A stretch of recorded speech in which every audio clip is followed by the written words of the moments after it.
இன்றே டவுன்லோட் செய்து உங்கள் ஃபேவரட் ஷோக்களை என்ஜாய் பண்ணுங்க.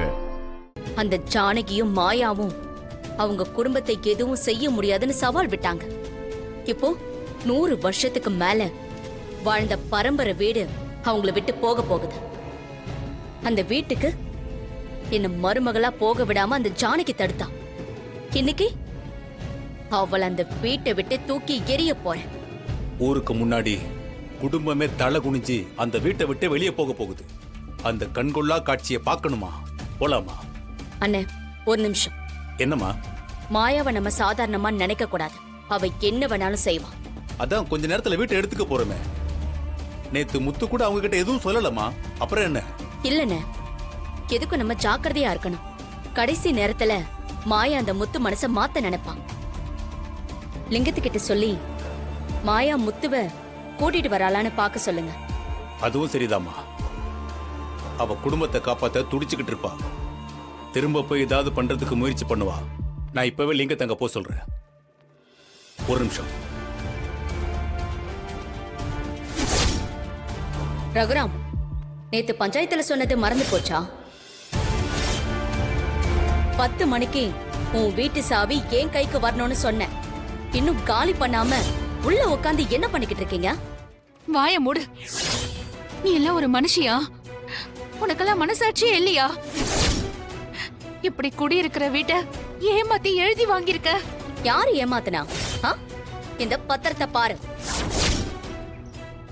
உன் வீட்டு ஆளுங்க தான் கையெழுத்து போட்டு கொடுத்திருக்காங்க. இப்படி வாய் கூசாம போய் சொல்றதுக்கு உனக்கு வெக்கமா இல்ல? இப்படி எங்க முதுகுல குத்திட்டியே. என் புள்ள கடன்ல இருக்கிறது தெரிஞ்சு அதை வச்சு நீ விளையாடிட்டு இருக்கல்ல, நீ எல்லாம் நல்லாவே இருக்க மாட்ட. அதெல்லாம் பணம் வாங்கறதுக்கு முன்னாடியே நீ யோசிச்சிருக்கணும். மரியாதையா எல்லாரும் என் வீட்டை விட்டு வெளியே போங்க. ஏய் புவனேஸ்வரி, இது எங்க பரம்பரை வீடு. இப்படி ஏமாத்திருக்கியே.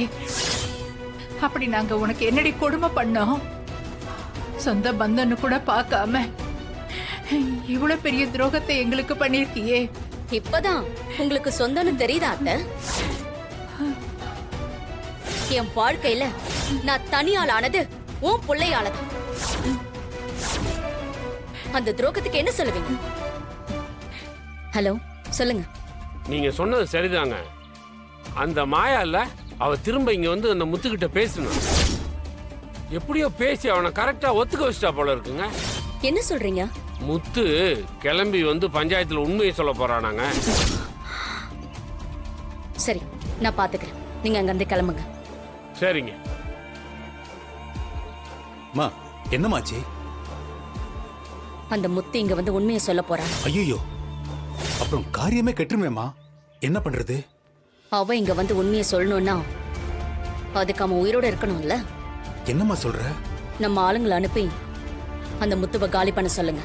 சரி, நான் பாத்துக்கிறேன். நீ ஒண்ணு கவலைப்படாத. அண்ணே, பொருள் எல்லாம் எடுத்தாச்சுண்ணே. ஆனா அம்மா தான் வரமாட்டேன்னு சொல்றாங்க அண்ணே.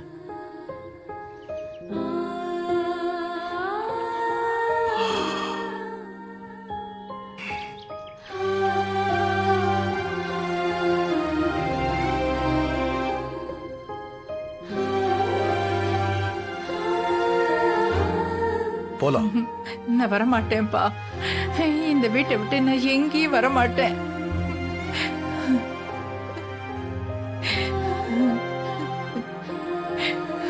அம்மா, இதுக்கு மேல நம்ம கையில எதுவும் இல்லை. நம்ம போய்தான் ஆகணும். ரகு, நான் எனக்காக உன்கிட்ட எதுவுமே கேட்டதில்லப்பா. நான் ஒண்ணு கேக்குறேன்ப்பா. நான் வாழ்ந்த இந்த வீட்டை விட்டு என்னை இங்கிருந்து கூட்டிட்டு போயிடாதப்பா. நான் வரமாட்டேன். நான் வரமாட்டேன். அம்மா, நான் வாக்கு கொடுத்திருக்கேம்மா. நமக்கு வேற வழி இல்லை. ஆனா என்னைக்காவது ஒரு நாள் நிச்சயம் நாம இந்த வீட்டுக்கு திரும்ப வருவோம். ஐயோ இல்லப்பா, என்னால முடியல. உங்க அப்பா கூட நான் வாழ்ந்த வீடுப்பா இது. என் உயிர் இந்த வீட்டுல தான் பிரியும்னு நினைச்சேன்ப்பா. இப்ப நான் பாதியிலே இந்த வீட்டை விட்டு போறது என் உயிரை பிரியிற மாதிரி இருக்குப்பா.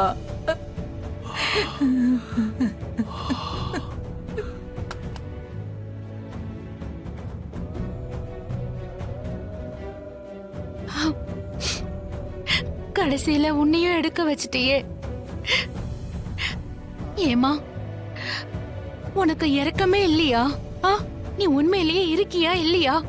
நீ இருக்கிறது உண்மைனா, நல்லவங்கள நீ கைவிட மாட்டேங்கிறது உண்மைனா, எங்களை காப்பாத்து.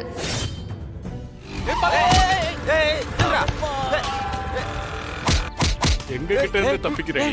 சொன்னா கேளுடா, நான் எந்த உண்மையும் சொல்லலடா. நீ உயிரோட இருந்தாதான்டா உண்மையை சொல்ல. ஓடாத. டேய் டேய் ஜோய், ஐயோ கொல்ல பாக்குறேன். வேணாம். ஏய் உள்ள வந்துடா.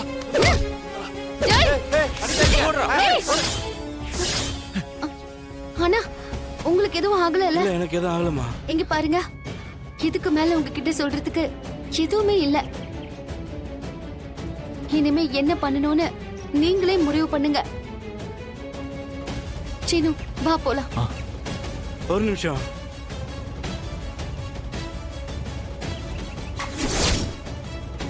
நான் வந்து உண்மையை சொல்றேங்க. நிஜமா தான் சொல்றீங்களா? தப்பான ஆளுக்கு நான் உதவி செஞ்சிருக்கேன். இன்னைக்கு என்னையே கொல்ல பார்த்தாங்க. இதுக்கு மேலே நான் அமைதியா இருந்தா அந்த கடவுளே என்னை மன்னிக்க மாட்டார். நான் வந்து எல்லா உண்மையும் சொல்றேங்க. புவனேஸ்வரி சொல்லிதான் நான் 2 டாக்குமெண்ட் ரெடி பண்ணி கொடுத்தேன்னு சொல்றேன். உடனே எங்க வீட்டுக்கு வந்து இந்த உண்மையை சொல்லுங்க. ஆமா, வாங்க போலாம். வாங்க. வாங்க போலாம். அண்ணா, அண்ணா, அண்ணா, என்னாச்சுண்ணா? என்னாச்சுங்கண்ணா? அண்ணா, அண்ணா, சீனு, தலையில அண்ணா, இங்க பாருங்க. அடிபட்டிருக்கு சீனு. வா, உடனே ஹாஸ்பிடல் எந்திரிங்க. கூட்டிட்டு போலாம். இல்ல, இல்ல. அண்ணா, எந்திரிங்க. வேண்டாம், நான் பண்ண பாவத்துக்கு இதான் தண்டனை. முதல்ல உங்க வீட்டுக்கு என்ன கூட்டு போங்க. ஐயோ, நான் வந்து உண்மையை சொல்றேன். வாங்க. இல்லண்ணா, உங்களுக்கு ஏதாவது ஆயிட போகுது. சீனு, நீ ஆட்டோ ஆ, போடு. சரி. இந்த வீட்டு சாவிய ஜானகி கையால கொடுக்க சொல்லுங்க.